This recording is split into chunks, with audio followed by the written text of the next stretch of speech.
Gloire à Jésus. Amen. Il faut que je l'entende bien. Je sais que c'est parfois difficile. Et si c'est difficile, ce n'est pas étonnant aussi. La Bible dit il y aura des jours mauvais. Il y aura des temps difficiles. Il y aura un moment où tu auras bien la maison, que tu as tout demandé. Tu auras l'argent pour vivre, mais tu verras toujours qu'il y a les obstacles. C'est pourquoi la Bible dit il y aura des temps difficiles.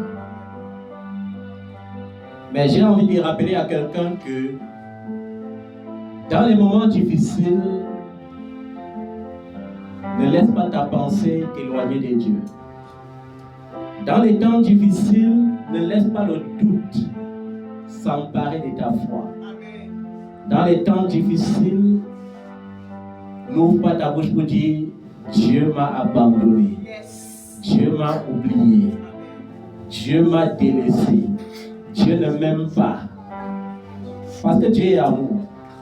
Il est impossible que Dieu ne puisse pas t'aimer. Et Dieu a la réponse à tout ce dont souffre son peuple. À toutes tes attentes, Dieu aura toujours une réponse. Il y a des moments où je me connecte sur Internet et je libère une parole sans savoir même pourquoi je la libère.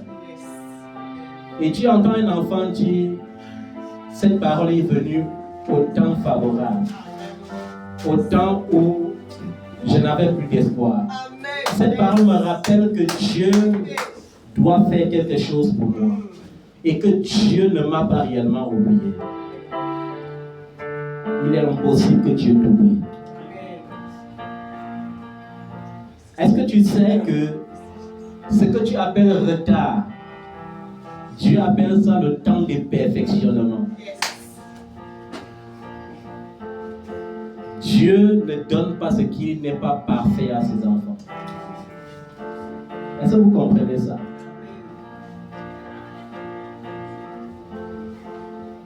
Et lorsque tu restes à la source, le problème des enfants de Dieu, c'est comment rester à la source. Ou bien comment retourner à la source. Nous savons chanter contre les bienfaits de Dieu. Mets-les tous devant tes yeux. Mais nous oublions une chose. Il y a une chose capitale. Lorsque tu te rappelles de la source, lorsque tu te rappelles la source, tu te rappelles toujours, il y a un moment qu'il ne faut jamais oublier dans ta vie. Où est-ce que Dieu m'a trouvé? Dans quel endroit Dieu m'a tiré? Et cela va tout t'interpeller à retourner à la source. Quand ça ne va pas, ne force pas, n'avance pas, rentre à la source. Vous savez, il y a des enfants orgueilleux. Des enfants qui ne sont pas bénis tout simplement parce qu'ils sont orgueilleux. Quand ça ne va pas, ils veulent forcer.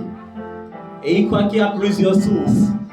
Ça veut dire qu'à un moment donné, il classifie, il dit, le père là, je l'avais trouvé quand j'étais encore pauvre. Quand je pouvais lui donner la dîme de 1000 francs, de 2000, de 3000. Aujourd'hui, il faut que je sois dans un ministère qui mérite ma dîme de 100 000, de 1 million. Et on force, on avance. Mais il y a des enfants qui sont sages. Quand ça ne va pas, il rentre à la source. Il fait comme le fils prodigue. Il dit, papa, même si c'est la dernière place, introduis-moi là-bas. Lorsque tu sais faire machine arrière, Dieu est capable de te consoler aussitôt. Pourquoi les gens, Dieu n'est pas comme un homme. Dieu, quand il fouette quelqu'un, il le console aussitôt. Dieu a dit à David, choisis parmi ces 3 corrections. Et David a dit, je préfère tomber entre tes mains. Pourquoi David a choisi cela? Parce qu'il sait que les compassions de Dieu dépassent sa colère. Son amour dépasse de très loin sa malédiction. Et il savait que même si Dieu le tue, il va le ressusciter. Est-ce que vous comprenez ça? Il y a un secret ardent dans ça. Beaucoup d'enfants n'ont pas encore compris ça. Ils forcent, ils avancent, ils pleurent, ils ne prient plus, ils pleurent, ils se découragent. Ils comparent leur vie à celle des païens. Et il y a un enfant de Dieu. Quand tu crois que les païens sont heureux, c'est un bonheur illusoire. Les païens, quand tu les vois dans les boîtes de nuit, ils boivent leur champagne, ils ont l'air heureux. Mais quand ils retournent à sa couche, tu ne sais pas ce qu'ils traversent. C'est un bonheur superficiel. Ton bonheur doit être centré sur Christ. Et Christ doit être ta paix en toutes circonstances. Aujourd'hui, je crois que par la grâce de Dieu, et je prie que le Seigneur donne des révélations capables de nous sauver, de nous relever. Parce que quand les fondations sont renversées, que peut faire le juste? Si les fondations sont fausses, Dieu veut vraiment te bénir. Mais regarde ta fondation. Ta fondation n'est pas digne. Il est obligé de te laisser souffrir. Jusqu'au jour où tu comprendras le sens des sorties du milieu d'eux. Est-ce que vous comprenez ça? Nous allons prier ce matin. Nous allons nous humilier devant le Seigneur. Comme je disais à quelqu'un récemment, ce n'est pas parce qu'on est en octobre que ma vie se terminera sans témoignage. C'est impossible. Nous sommes certes en octobre, à quelques mois de la fin de l'année 2027. Mais je reste persuadé que ce Dieu qui a tout créé en 6 jours peut en quelques instants changer mon histoire, transformer ma vie, me donner un témoignage qui doit éclater non seulement dans cette nation, mais outre-nation.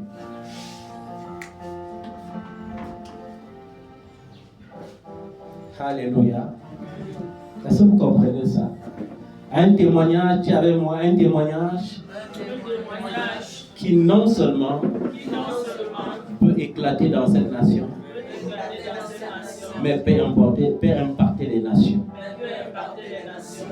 Parce que Dieu sait que la bénédiction qu'il me donne ne servira pas à m'enorgueillir, mais à témoigner pour sa gloire. J'ai dit à un enfant ce matin, je sais Dieu depuis plus d'une vingtaine d'années.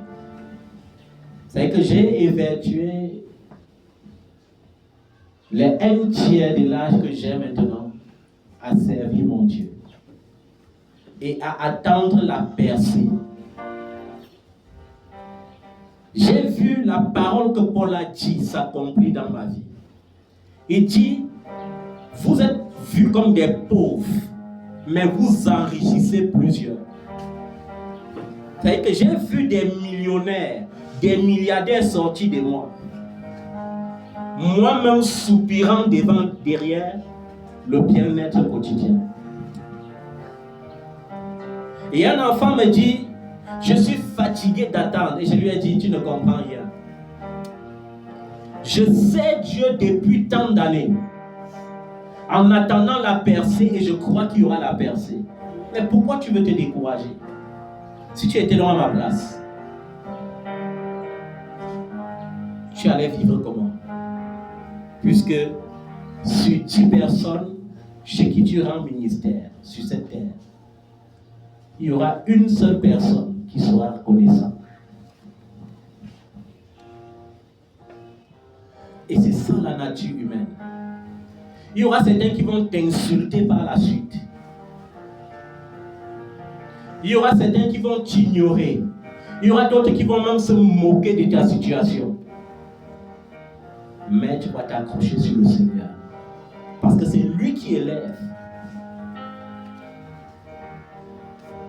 J'ai dit à un enfant, qui a été béni au travers de mon ministère, penses-tu que si la grâce qui coule sur ta vie est sortie au travers de moi, ce Dieu qui a fait couler cette grâce sera incapable de me donner 1 million de fois ce qu'il t'a donné et que tu vois comme étant beaucoup? Le temps de l'attente peut paraître long.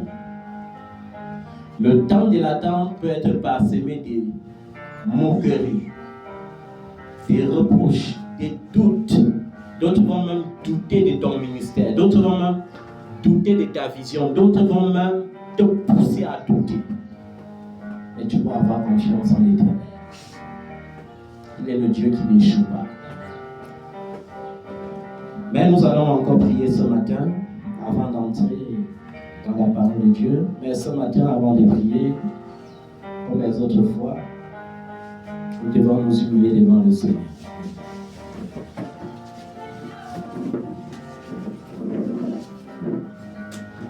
Est-ce que tu peux humilier ton cœur devant le Seigneur? La Bible dit, humiliez-vous sous sa puissante main, et il vous élèvera au temps convenable. Est-ce que tu peux t'humilier devant ton Dieu ce matin?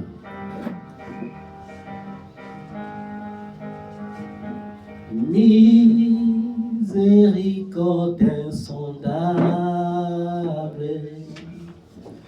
Dieu peut-il tout pardonner?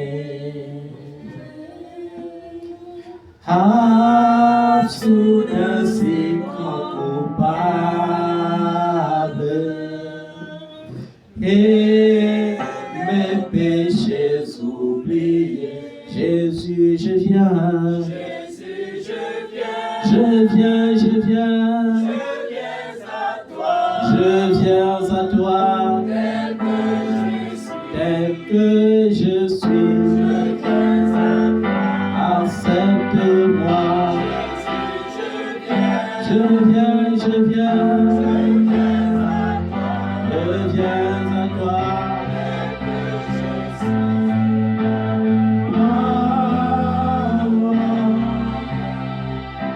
Nous allons prier. Seigneur Jésus, à toi je cède. Je veux reconnaître, Seigneur, que je suis un pécheur. Je veux reconnaître, Seigneur, que j'ai péché contre toi. Je veux reconnaître que je suis coupable. Je veux reconnaître que tu es juste dans ta sentence et que tu es sans reproche dans ton jugement. Avec crainte et tremblement, je m'approche de ton trône. Pardonne-moi. Pour toutes mes colères, toute mauvaise pensée, tout mauvais désir, pardonne-moi. Seigneur, tu ne rejetteras pas un cœur brisé. Tu ne rejetteras pas un cœur brisé. Je viens auprès de toi comme un homme qui n'a plus de repères, comme un homme qui est perdu. Pardonne-moi, Seigneur. Sanctifie-moi ce matin. Purifie-moi ce matin. Par le sang de l'agneau Jésus, par le feu de ton esprit, sanctifie-moi. Baptise-moi à nouveau de ton feu, ô Dieu, afin que ta lumière brille partout où j'irai. Que ta lumière, Seigneur, en moi, disperse les ténèbres. Donne-moi ta grâce, Seigneur, dans ta fidélité, au nom de Jésus-Christ. Amen. Tu dois prier avec moi ce matin. Durant tout le mois de septembre, Dieu a ouvert des portes. Même si tu as l'impression que les portes sont encore fermées, je veux que tu crois que pendant tout le mois de septembre, Dieu a ouvert tes portes. Il a brisé tes chaînes. Il t'a libéré de la malédiction. Il t'a restauré et il t'a donné la victoire. Il a accompli son œuvre en toi. Et aujourd'hui, en ce premier dimanche du mois d'octobre, il faut que tu confesses que c'est un jour d'achèvement. Un jour où tu dois élever devant ton trône, devant le trône de Dieu, tous tes sujets de prière. Un jour où tu vas élever devant le trône de Dieu tous tes projets encore retardés. Pour que Dieu mette son cachet sur ta vie. Ton Dieu veut couronner ton parcours. Et ton déblocage doit devenir définitif au nom de Jésus-Christ. Pour cela, tu vas prier avec moi ce matin et avec foi. Dis avec moi, Seigneur Tout-Puissant,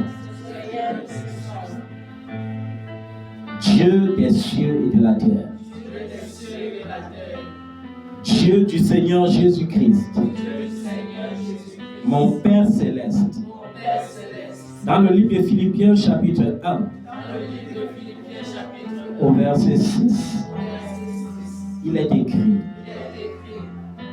je suis persuadé que celui qui a commencé en vous cette bonne œuvre la rendra parfaite pour le jour de Jésus-Christ. Je crois, Seigneur, que rien ne restera inachevé dans ma vie. Ce que tu as commencé, tu l'achèveras. Ce que tu as commencé à libérer, à reconstruire, à transformer, tu l'amènes à la perfection. Seigneur, en ce jour, je dépose toutes mes requêtes devant ton trône. Je dépose toutes mes requêtes devant ton trône. Dans le psaume 138, il est écrit, je te célèbre de tout mon cœur. Je chante tes louanges en la présence de Dieu. Je me prosterne dans ton Saint-Temple et je célèbre ton nom à cause de ta bonté et de ta fidélité. Car ta renommée s'est accrue par l'accomplissement de tes promesses. Le jour où je t'ai invoqué, tu m'as exaucé, tu m'as rassuré, tu as fortifié mon âme. Tous les rois de la terre te loueront, ô Éternel. En entendant les paroles de ta bouche, ils célébreront les voix de l'Éternel. Car la gloire de l'Éternel est grande. L'Éternel est élevé. Il voit les hommes et il reconnaît de loin les orgueils. Quand je marche au milieu de la détresse, tu me rends la vie. Tu étends ta main sur la colère de mes ennemis et ta droite me sauve. L'Éternel agira en ma faveur. Éternel, ta bonté dure à toujours. N'abandonne pas les œuvres de tes mains. Père, je veux m'appuyer sur cette parole pour déclarer que tu ne m'as pas élevé dans le but de me rabaisser à nouveau. Tu ne m'as pas sauvé pour m'humilier.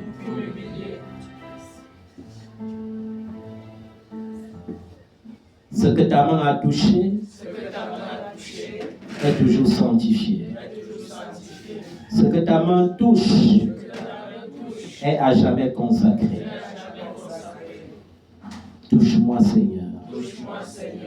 Touche ma vie. Aujourd'hui, je proclame l'achèvement parfait. Tous mes combats spirituels vont se terminer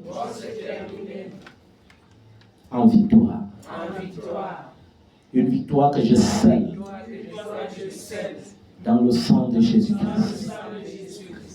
Tous mes projets suspendus vont se couronner de succès au nom de Jésus-Christ.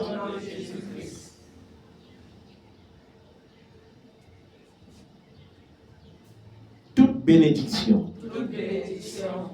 libérée sur ma vie trouve sa stabilité et sa permanence. Toute promesse annoncée sur ma vie devient un témoignage éclatant au nom de Jésus-Christ. Seigneur, je consacre par ton esprit ce que tu as fait dans ma vie. Parce que je suis persuadé que ta bénédiction ne me rendra pas orgueilleux. Ça sera, Seigneur, l'occasion de témoigner ta gloire. C'est pourquoi ce matin, je t'offre toutes mes gloires, tous mes succès, toutes mes bénédictions, au nom de Jésus-Christ. Seigneur, je t'offre ma vie, je t'offre mes désirs, je t'offre tout ce que tu me donnes, au nom de Jésus-Christ. Amen. Est-ce que tu peux acclamer la gloire de Dieu sur ta vie? Il faut que tu crois que tes portes sont ouvertes. Et comme le Seigneur le dit dans le livre d'Apocalypse, il place devant toi une porte ouverte que personne ne pourra fermer. Amen. Ok, nous allons suivre ce culte ce matin. Le thème, c'est « Sois délivré de tout joug et obstacle qui empêche ou qui freine ta bénédiction. » Parfois, ce n'est plus parce qu'il y a un démon quelque part. Parfois, ce n'est plus parce qu'il y a un sorcier quelque part. Parfois, c'est parce que tu refuses de faire ce que Dieu te dit de faire. Et parfois, c'est parce que tu refuses d'accomplir tes vœux envers l'Éternel. Est-ce que tu comprends ça? Plusieurs sont bloqués juste pour ça. Et il faut que ce matin, l'Esprit de Dieu ouvre bien ton entendement pour que tu comprennes là où tu es buté. Parce que depuis le début de cette année, la grâce de Dieu est tellement disponible. Dieu veut faire tellement de grandes choses avec ses enfants, mais plusieurs sont encore là, butés. Plusieurs se découragent. Plusieurs disent même déjà, Seigneur, le mari là c'est quand? Le voyage là c'est quand? Les financements là c'est pour quand? Je suis dépassé. Je suis désespéré. Je manque la force. Mais parfois, le problème, c'est toi-même. Il y a des enfants qui attendent les cartes de séjour qui ont été accomplis dans le spirituel il y a de cela plus de 2 ans en arrière. Mais matériellement, physiquement, rien ne s'est encore accompli. Tout simplement parce qu'il y a quelque chose, ce n'est pas un sorcier. Ce n'est pas un démon. Il y a un blocage personnel. Dans le Psaume 11 au verset 3, la Bible dit, quand les fondements sont renversés, le juste que ferait-il? Quand les fondements sont renversés, le juste que ferait-il? Supposons que tu sois une femme, toute belle, qui mérite un très beau mari. Et plutôt que d'attendre, tu cèdes à la pression de ta chair. Et tu choisis un fils des Philistins quelque part, ou un fils d'Ismaël, qui va commencer à user de ton beau corps qui était destiné au beau corps de ton mari. Et suite à cela, soit tu tombes enceinte, ou soit tu n'as plus de demande de mariage. La faute revient à qui? À Dieu ou à toi?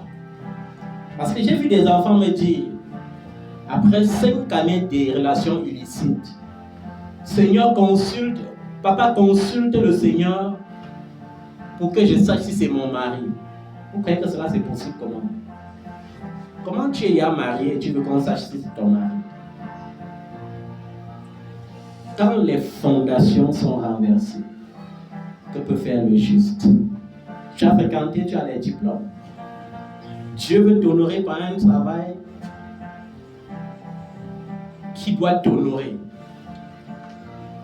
Mais la pression du quotidien te pousse à aller chercher l'esclavage quelque part.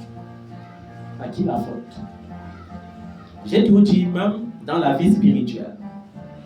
Quand tu sens qu'au fond de toi, tu n'es pas en règle avec Dieu, évite de trop prier.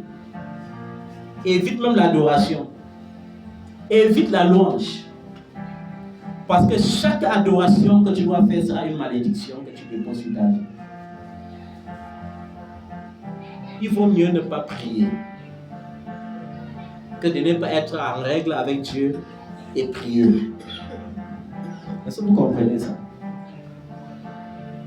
Quand les fondations sont renversées, je prie vraiment que le Saint-Esprit me donne ce message tel qu'il a prévu.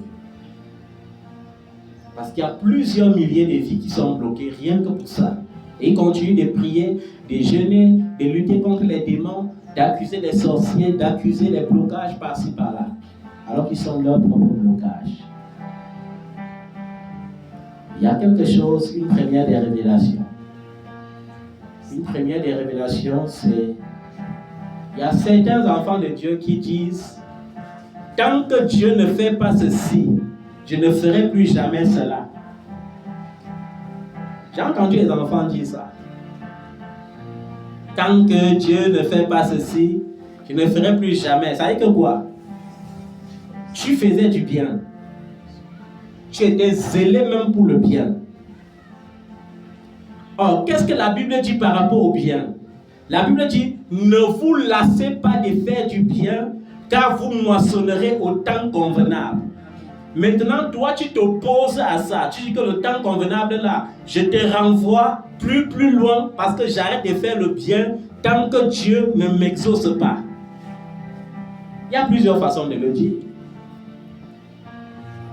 Quels sont les engagements que tu as pris devant Dieu?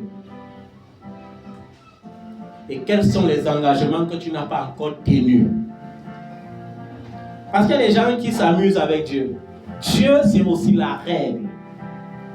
Et quand tu sais que tu as pris les engagements que tu n'as pas tenus, et que tu n'as plus la force de tenir ces engagements, je te conseille de laisser tous tes jeûnes et prières, de rentrer devant Dieu et de le supplier, de te donner la force et les moyens pour accomplir cela. Sans ça, tu es bloqué.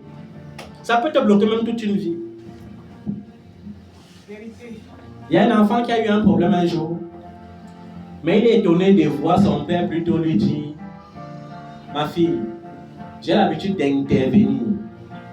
C'est-à-dire, j'ai l'habitude de me placer entre Dieu et toi. Mais ceci, c'est entre Dieu et toi seul. Parce que je ne peux rien faire pour toi. C'est entre toi et Dieu. Donc, s'il fouette, ça fait mal, supporte seulement. Mais c'est toi seul qui peux résoudre ça. Et elle était étonnée que mince. Mon père, s'il dit cela, c'est que c'est grave. Je lui ai dit, ma fille, si tu es infidèle dans les affaires quotidiennes, je peux agir. Si tu es infidèle en ce qui concerne l'œuvre de Dieu, je peux agir. Si tu es infidèle en ce qui concerne les offrandes, les dîmes et autres, je peux agir. Mais si ton infidélité est liée à un vœu, je suis qui? Je ne peux pas. Je veux m'appuyer sur quoi? Je ne peux m'appuyer sur rien. Il n'y a rien qui te couvre. Et quand il n'y a rien qui te couvre, qui suis-je? Est-ce que vous comprenez ça? Les vœux. Papa, je vais. Papa, je vais. Papa, je vais. Papa, je vais. C'est un vœu. Et parfois, tu crois que tu fais les vœux à papa. Ce n'est pas à papa. Je me rappelle une fois,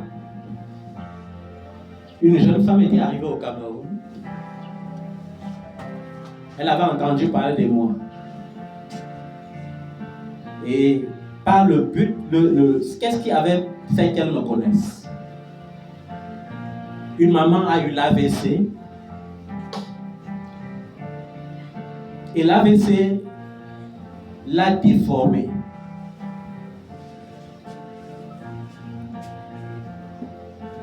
Quand l'AVC l'a déformée,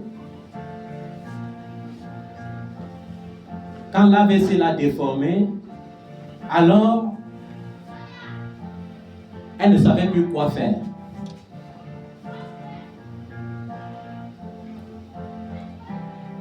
Et son médecin lui disait, ma fille, tu sais, l'AVC laisse toujours les séquelles. Et Dieu l'a placée sur mon chemin. Et elle est venue, je lui ai dit, quand Dieu guérit, il n'y a pas de séquelles. Tu as les séquelles parce que la science t'a soigné. Mais si tu crois que Dieu peut te guérir, Dieu te guérira et sans séquelles. Et au bout d'un mois, la même femme qui marchait penchée comme ça s'est retrouvée toute redressée. Et son médecin a dit, mince, c'est impossible. Et je lui ai dit, c'est impossible devant la science, mais c'est possible devant Jésus-Christ. Et sa fille, qui était sa fille adoptive, voulait faire un appel vidéo avec elle. Et quand elle fait l'appel vidéo, depuis Paris, elle dit, mais maman, tu étais tout déformée, qu'est-ce qui s'est passé? Et elle dit, ma fille, j'ai rencontré un jeune homme de Dieu. Il est comme un enfant. À l'époque, j'étais vraiment comme un enfant. Et il m'a amené quelque part. Et Dieu m'a rendu tel que tu vois. Et elle a dit, je veux son numéro. Et elle a pris mon numéro, elle m'a appelé, elle m'a dit, je n'avais pas programmé de voyage pour l'Afrique. Mais je veux venir te voir pendant 7 jours. Pour que tu m'amènes exactement là où tu m'as amené ma maman. Parce qu'il reste persuadé que lorsque tu m'amèneras là-bas, ma vie sera transformée. Or, dans le règne de l'esprit, c'était un enfant vendu chez les francs-maçons. Vendu, ça veut dire que tout l'argent qu'elle mangeait, c'était le prix de son âme. Et elle ne connaissait pas. Et dans le prix de son âme, on avait sacrifié son ventre. Ça veut dire qu'elle allait être belle comme elle est, riche, mais 0 enfant. Et 0 réalisation. Ça veut dire qu'on te met dans une condition de luxe. On te loue l'appartement le plus chic de Paris. Tu es noir, mais tu as les bonnes blanches qui travaillent chez toi. Tu voyages dans 7 pays par an pour tes vacances. Tu crois que tu es dans un confort, mais tu es dans une prison. Alors, rien que son coup de fil a fait que l'un de ses bourreaux meurt subite, une mort subite, à la veille de son voyage, sans qu'elle ne sache. C'est-à-dire qu'elle est là, elle est étonnée que mince. Chaque fois qu'il veut voyager pour aller en Afrique, c'est lui qui vient faire mes bagages. C'est lui qui m'amène à l'aéroport. Mais comment je l'annonce cette fois-ci? Ou bien c'est parce que j'ai improvisé, ou c'est quoi? Elle ne savait pas que pendant qu'elle était en train de penser comme ça, le corps du monsieur était à la morgue. Entre-temps, elle a pris l'avion, elle est arrivée au Cameroun. Elle est arrivée au Cameroun à minuit. À 6h du matin, elle était là chez moi. Et je lui ai dit, aujourd'hui, nous allons aller là où j'avais amené ta mère, c'est sur une montagne. Elle a dit, peu importe les obstacles, je vais aller. Et nous sommes allés à la montagne, on a passé toute la nuit, aux environs de 3h du matin, elle rend témoignage. Elle dit, papa, quand tu m'as imposé les mains, j'ai vu comme un être humain sortir en moi, aller devant moi et me faire ça et disparaître. J'ai dit, on annonce déjà des nouvelles, c'est comment? Puisque son fiancé, c'était comme son Dieu. Tu vas annoncer le genre des morts là, tu vas lui dire que son fiancé est mort comment? J'ai dit, oui, ma fille, ça veut dire qu'il est parti. Et pendant qu'elle était très contente, elle a ouvert sa bouche et elle a dit, papa, j'aime tellement mes petits frères. Elle disait ça en regardant mes enfants. Peu importe là où tu choisiras comme école pour eux, je vais payer leur pension à vie. Et moi j'ai ri. Elle commençait à dire, dans mon cœur, l'argent des francs-maçons va payer la pension de l'enfant de Kim. On connaît même ce qu'elle va lui donner comme condition. Et à la fin de ces 7 jours, je lui ai dit, ma fille, tu as été trafiquée depuis fort longtemps. C'est pourquoi depuis, les gens qui te côtoient, qui se fiancent à toi, ont les mêmes prénoms. Et c'était vrai. Tous les gens qui la côtoyaient se prénommaient toujours Philippe.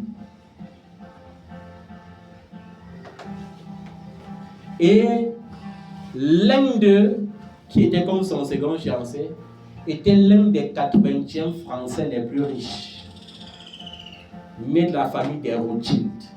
C'est que quand il dit au président de la République, je veux déjeuner avec toi demain, le président court, il ne réfléchit même pas. Et je lui ai dit, ma fille, parfois quand tu dors, tu te retrouves dans une vision. Tu es à la table avec ton fiancé, ils sont tous nus, sauf toi. Elle me dit oui. Et tu as été vendu dans la franc-maçonnerie. Et cet homme a 2 filles. L'une est intellectuelle et c'est elle qui gère toutes ses affaires. L'autre est ding, n'est-ce pas? Je lui ai dit, c'est le sacrifice. Maintenant, voilà ce que je te conseille. Tu les abandonnes tous avec leur confort. Tu les abandonnes tous avec leur confort. Tu choisis Jésus et Jésus restaure ton étoile. Vous avez vu le genre des conditions là. Et j'ai vu comment son âme était attristée. Comme l'âme du jeune homme à qui Jésus avait dit, va vendre tous tes biens, partage aux pauvres et suis-moi. Et elle est rentrée, elle est retournée sur Paris. Et elle arrive, elle apprend qu'on avait enterré son fiancé. Elle n'était pas au courant de la mort. Elle m'appelle en pleurant. Je lui dis, mais ma fille, tu pleures quand tu es délivré, pourquoi? Tu m'as appelé quand il était sous pension. Et Dieu l'a frappé. Il est mort sans être malade. Tu veux qu'il fasse quoi? Et elle voulait maintenant se consoler avec le deuxième. Il lui a dit, ma fille, ça ne fonctionne pas comme ça. Il lui a dit, tu les abandonnes tous. Tu abandonnes la luxure. Et maintenant, Dieu là, que tu es venu rencontrer, te donne le bon. C'est un choix. Tu fais comme ça, on est ensemble. Tu ne fais pas comme ça, tu quittes avec ton luxe. Et elle était étonnée de voir un homme de Dieu qui dit que non, je ne veux pas le genre d'argent là. Et vous savez ce qu'elle avait choisi? Elle a choisi sa luxure. Et un jour, je me suis retrouvé en esprit chez elle. Elle était toute sèche. C'est pourquoi je vous ai dit, une vie sans Jésus est une vie sans sens. Il y a aussi certains enfants qui disent, papa, je vais payer la pension de l'enfant. Et après, au lieu de dire à Dieu, donne-moi les moyens pour le faire, il commence à te raconter que papa, la vie est devenue difficile. Tu t'es bloqué.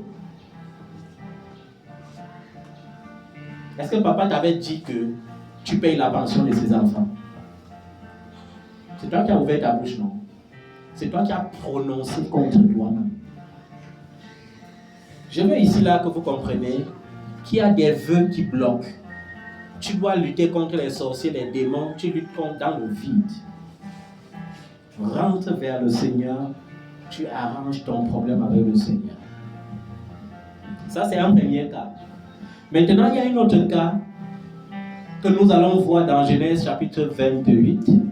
Non, pas dans Genèse chapitre 28. Que nous allons voir dans 1 Roi chapitre 17, le verset 13. 1 Roi chapitre 17, verset 13, vous allez lire à la maison. Je vais juste vous faire un feedback de ce qui est écrit là-bas. Élie reçoit l'ordre d'aller dans la ville de Sarepta, chez une veuve. Il arrive chez la veuve et c'était au temps d'une grande famine. Mais la veuve est étonnée que un grand homme de Dieu comme Élie arrive chez moi. Au lieu de venir avec les provisions, il me dit plutôt de faire le gâteau avec ma dernière farine que j'ai dans le pot et de lui donner. Et elle commence à raisonner. Elle dit à Élie, comme tu vois là mon Seigneur, il ne reste que cette dernière poignée de farine et un peu d'huile.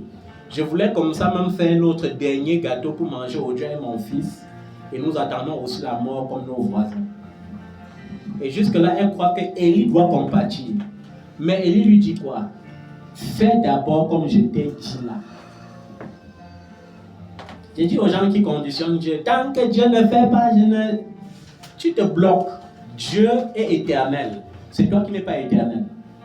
Si Dieu a prévu de te bénir en 2025, tu viens chanter ce que tu chantes là. Le genre des radios cassettes là. C'est toi qui attends 2026, ce n'est pas Dieu. Dieu est en 2026. En 2026, tu chantes le replay, c'est toi qui attends, ce n'est pas Dieu. Il y a des gens qui au fond d'eux veulent raisonner comme la veuve de Sarepta. Tu entends bien la voix de Dieu qui te dit, tu dois faire exactement ça pour que je te bénisse. Mais tu trouves une raison de ne pas faire. Mais Dieu te dit ce matin, comme il avait dit à la veuve de Sarepta, il faut que tu fasses d'abord ça. Je vous mets au défi en tant que prophète. Je sais que vous avez vos grands prophètes, vos grandes prophétesses là, qui vous rassurent que non, ça va aller. Mais je vous le dis, dans le règne prophétique, il n'y a pas de tricage. Il y a des enfants qui ont vécu ça, qui sont venus, on les annonce les choses. Mais comme ils aiment encore trop entendre, ils sont allés consulter d'autres prophètes. Et on a déversé la disgrâce sur leur vie. Dieu les a fouettés. Il y a un enfant qui me disait l'autre jour que, hé papa, vraiment, Dieu là pour me consoler, non. J'ai vu alors le haut niveau cette fois-ci. Il m'a fouetté.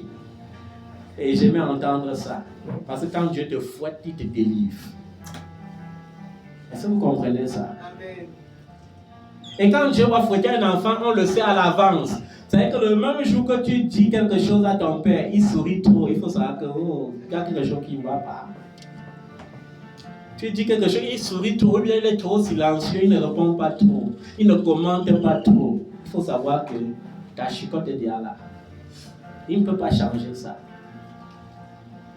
Il y a des gens qui s'amusent avec Dieu parce que Dieu ne les a pas encore fouettés. Mais quand Dieu t'aime, il te fouette. Et après le fouet, c'est la consolation. C'est ce qui me plaît chez le Seigneur. Dieu te dit, va d'abord, fais d'abord cela. Les enfants qui vont me dire, est-ce que la bénédiction est conditionnée? Élie a dit à la veuve de Sarepta, fais d'abord. Et ce n'est que lorsqu'elle a fait le gâteau, jusqu'à Élie a mangé, que la parole est sortie. qu'il a dit maintenant, il y aura toujours la farine dans le pot. Il y aura toujours l'huile. Et chaque jour, elle était dépassée que elle prend la farine, elle fait le gâteau, il y a toujours la farine. Amen. Vous croyez que Dieu bénit comment? Dieu ne bénit pas le vide. Yes. Parfois, c'est parce que tu es devenu toute vide, toute sèche. Ce qui est sec ne produit rien. Ce qui est vide attend d'être rempli. Dieu veut te remplir. Va d'abord et fais ça. Papa, il faut que je fasse comme ça. Cette fois-ci, est décidé. Tu sens toi-même comment la voix insiste qu'il faut que tu le fasses. Fais ça maintenant, fais ça. Tu dis que après tu trouves une raison. La vie est dure. Ce n'est pas. C'est comment? La vie est comment? La vie est dure.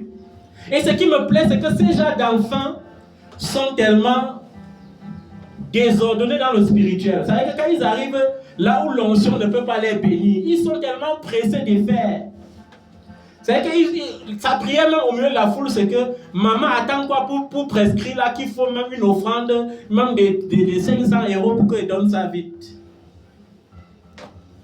Mais il y a un petit élément que Dieu attend que tu fasses, qui ne te coûtera même pas 500 €. Un petit détail, tu passes dessus. Et ça me fait mal parce que ça te bloque. Et ça te bloque le genre que ton père là, il voit bien, mais qu'est-ce qu'il peut faire?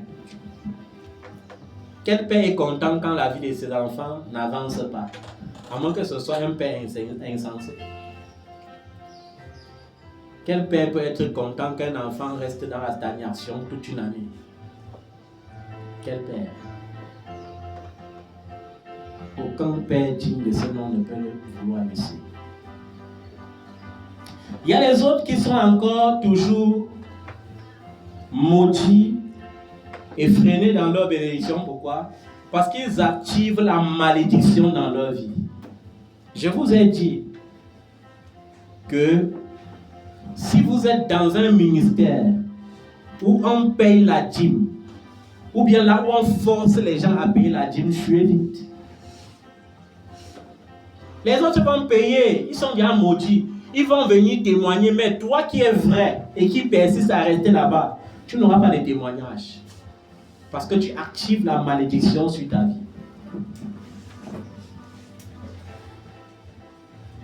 Si tu es dans un ministère où un homme de Dieu te rend témoignage que je reçois les dîmes en milliards, j'investis, avec l'argent de la dîme, j'achète les grosses voitures, j'ai construit les villas partout, j'ai les appartements, fuis. C'est la malédiction. Parce que ce soit dans l'Ancien Testament ou que ce soit dans le Nouveau Testament, la dîme n'a jamais servi pour qu'un homme de Dieu pratique la luxure avec. La dîme a toujours existé pour prendre soin des nécessités dans l'Église. Dans l'Ancien Testament, on entendait les gens parler de payer la dîme. Mais dans l'Ancien Testament, ce n'est pas la loi de Moïse qui te concerne, toi et moi. Dans l'Ancien Testament, il est question de descendance. Dieu a dit à Abraham, je te bénirai, toi et ta postérité après toi. Nous sommes de la postérité d'Abraham. Et quand tu lis Genèse 28, versets 20 à 22, que tu liras à la maison, tu vois Jacob, descendant d'Abraham, qui fait un vœu à Dieu en disant, si tu me gardes en vie, si tu me protèges, si tu me bénis, alors je te donnerai le 10e de mes revenus. Vous voyez, il mentionne la dîme. Il ne dit pas je te payerai, je te donnerai. Et je vous ai dit pire encore dans le Nouveau Testament. Dans le Nouveau Testament, on parle de libéralité. Et tu es dans un ministère où on te demande de payer la dîme. Et tu es chez les dire, papa, j'ai payé ma dîme. Chaque fois que tu dis, papa, j'ai payé ma dîme, tu rappelles ta malédiction devant Dieu. Tu dis à Dieu, je suis coupé de l'alliance nouvelle. Et je me suis greffé à l'ancienne alliance qui me maudit. J'ai dit à un enfant un jour, son père spirituel lui avait dit, écrivez vos sujets de prière. Vous mettez une forte offrande dessus. Je vais aller en Israël, je vais mettre ça sur les murs de lamentation. Je lui ai dit, donc ton père te dit d'acheter la malédiction. Avec ton argent, tu te maudis. Donc il part en Israël, il passe sur les murs de lamentation, il dit au Dieu du prophète Jérémie, qui pleurait pour les péchés de Jérémie, que Seigneur, j'ai payé pour que tu te souviennes encore que je suis bien pécheur, que je suis même digne de la malédiction et que tu me maudisses. Vous voyez? Quand les fondations sont renversées, que peut faire le juste? Tu es dans ce genre de ministère, tu es agréable aux yeux de Dieu, il veut te bénir, mais ta fondation. Ne vous mettez pas avec des infidèles sous un joug étranger, dit la parole de Dieu. Il vaut mieux prier Dieu à la maison que d'être dans une église remplie, posée sur une mauvaise fondation. On ne sert pas Dieu pour faire plaisir à un homme, pour faire plaisir à une famille. On sert Dieu parce qu'on est son enfant. Est-ce que vous comprenez ça? Amen. Quelle est la fondation de ta vie? Quelle est la fondation de ta vie?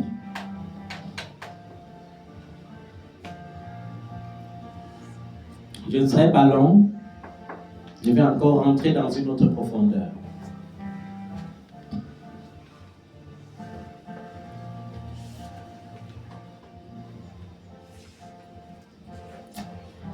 « 1 Samuel chapitre 1, verset 6. 1 Samuel chapitre 1, le verset 6. Pour que ça te rappelle quelque chose. Et la révélation que j'ai compris quand je parcourais encore ça, c'est que les moqueries, c'est un grand signal qui montre que Dieu te connaît. Quand on commence à se moquer de toi de façon désordonnée, ça démontre que la gloire de Dieu existe pour toi et qu'elle va venir. Quand j'ai lu 1 Samuel chapitre 1 verset 6, j'ai vu que Péninia ne cessait pas de se moquer constamment de Anne. Elle ne cessait pas de la tourmenter, de la rappeler que tu n'arrives pas à accoucher. C'est la même chose lorsque les gens de ta génération commencent à te tourmenter avec la question des mariages, avec la question du travail. Vous avez vu, la première question que les gens d'une même génération se posent entre eux lorsqu'ils se rencontrent, c'est qu'est-ce que tu deviens? Qu'est-ce que tu deviens? Ou bien, attends, dites-moi un peu. Quel homme est allé dans une belle famille pour doter une femme? Ou bien pour se présenter, on n'a pas dit que tu fais quoi dans la vie? C'est une question normale. Qu'est-ce que tu fais dans la vie? Et lorsque tu dis je ne fais rien, même la belle famille commence à réfléchir sur comment conseiller la fille de décaler son cœur pour ne pas accrocher dans le vide. Même à l'église, même dans les grandes assemblées, ne voyez pas comment les hommes de Dieu prêchent souvent. Ils disent que non, vraiment, le mariage, c'est l'amour, c'est l'amour. Si un homme vide tombe amoureux de sa fille, il ne doit jamais accepter le mariage.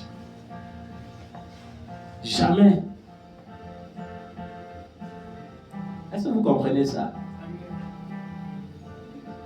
Quand on commence, à un moment donné, les gens vont se moquer de toi directement ou indirectement. Moi-même, je subis souvent ça. Tu vas voir un enfant qui va me rappeler que papa, ton ministère là, tu as tous les enfants même qui n'aiment pas s'occuper de toi. Tu as les enfants, le genre que le jour de l'anniversaire, comme ça, ils ne peuvent même pas célébrer ton anniversaire. Alors que dans notre ministère ici là, le jour de l'anniversaire de la femme de Dieu ou de l'homme de Dieu, mince, on mobilise les milliers et les milliers d'euros pour célébrer son anniversaire. Les gens voyagent même des pays lointains rien que pour venir célébrer son anniversaire. Attends, quand tu entends ça, ça fait mal ou ça fait pas mal? Mais pour un homme de Dieu, Pour un enfant de Dieu qui a compris Dieu, ça ne peut pas lui faire mal. Ça te rappelle que le Dieu des âmes est en train de te rapprocher de la gloire. Il est en train de te rapprocher de la percée. Vous croyez que si Pénignan ne s'était pas moqué des ânes, Anne allait savoir comment on prie. Anne n'allait jamais savoir comment on touche le cœur de Dieu. Donc il y aura des moments où les gens vont se moquer de toi. Oh, elle est tout en train de tout recommencer. Je vous avais dit que c'était les feuilles de paille. Je vous avais dit qu'elle doit seulement échouer, il doit tomber. Il est là, il est à tomber. Mais elle te dit que lorsqu'on te dit ça, c'est pas pour que tu aies mal. C'est pas pour que tu pleures.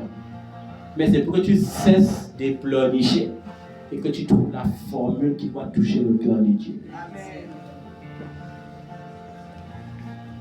Les gens n'arrivent plus à vivre en paix, ni à s'épanouir dans la foi parce qu'à un moment donné, ils veulent trop entendre ce que les gens disent. Ils veulent trop prêter attention sur ce que les gens pensent. Pourquoi ton enfant est toujours calé là-bas au pays? Ton enfant là, est en train de vieillir, il va se marier quand? Et parfois, tu manques même les mots pour consoler certains enfants. Comme je disais à une belle fille ce matin, ton mariage aussi existe. Ça m'a localisé à 50 ans. J'ai dit, qui peut d'abord souhaiter que tu te maries à 50 ans? Parce que la seule chose qu'on veut que tu comprennes dans ça, c'est que Dieu t'a créé belle et que tu es digne de te marier. Maintenant, les 50 ans que tu prononces là, est-ce que c'est Dieu qui prononce? C'est ton incrédulité qui pousse les mauvaises prophéties à sortir de ta bouche.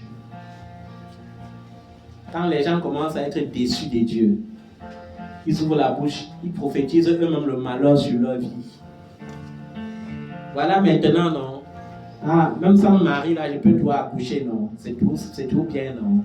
La finalité, c'est même l'enfant. Qui t'a dit que la finalité, c'est l'enfant? Qui t'a dit ça? Tu as lu ça où?